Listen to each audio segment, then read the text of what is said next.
Let's talk about the conditional forms of the verb decir. Now, decir means to say or to tell, and conditional, of course, means would, like I would tell or they would tell. Let's go over all 5 forms. I'm going to say the verbs in English and Spanish and then clap. And after I clap, I'd like to you to repeat both the English and the Spanish with me, okay? I would tell, diría. I would tell, diría. You friend would tell, dirías. You friend would tell, dirías. You sir would tell, diría. You sir would tell, diría. We would tell, diríamos. We would tell, diríamos. And they would tell, dirían. They would tell, dirían. Let's do a little review. As you know, decir is a G verb. The yo form present tense of decir is digo. Everybody say digo, digo. Now, because it's a G verb, it's going to be irregular in the affirmative to commands, just like all other G verbs. You guys remember this chant for commands?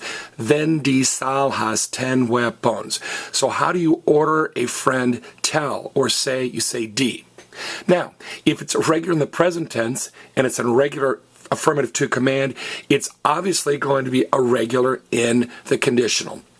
Now, conditional, normally you take the whole infinitive verb, like hablar, and add ia, ias, ia, haríamos, harían. But as you can see, it's not deciría, it's diría. It's irregular. The stem is irregular. Now remember, the infinitive is the ar, er, ir, and the stem is everything that goes in front. So you have to remember that decir turns into dear. Kind of like your dad says to your mom, yes, dear, or a friend that's a hunter says to you, I would like to tell you about the deer that I caught. Now, so check this out. It's dir, dir, dir in all 5 forms. Now, if some of you are thinking, dir sounds familiar, you're right. Because in the future, decir, the stem, the irregular stem was dir. So I will tell, diré. You will tell, dirás. So good news. As we were learning the irregular stems for the future tense, you were also learning the irregular stems for the conditional because they're the same. All right, let's look at one more verb related, the verb hacer. Hacer means to make or to do. So let's go through all 5 forms again. I'll say them in English, Spanish, clap, and you can repeat with me.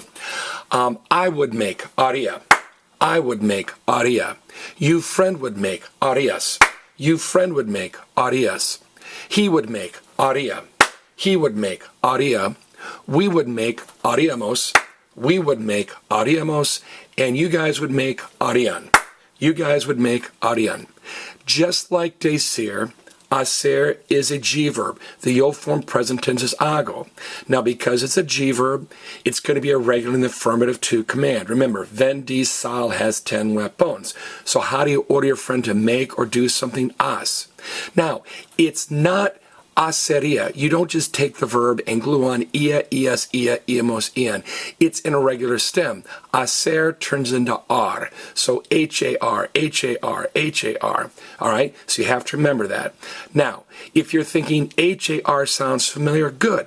In the irregular future, hacer turned into ar. I will make haré. You will make harás. So again, when we memorize the irregular stems for the future, at the same time, you were memorizing the irregular stems for the conditional, which is good news. Great.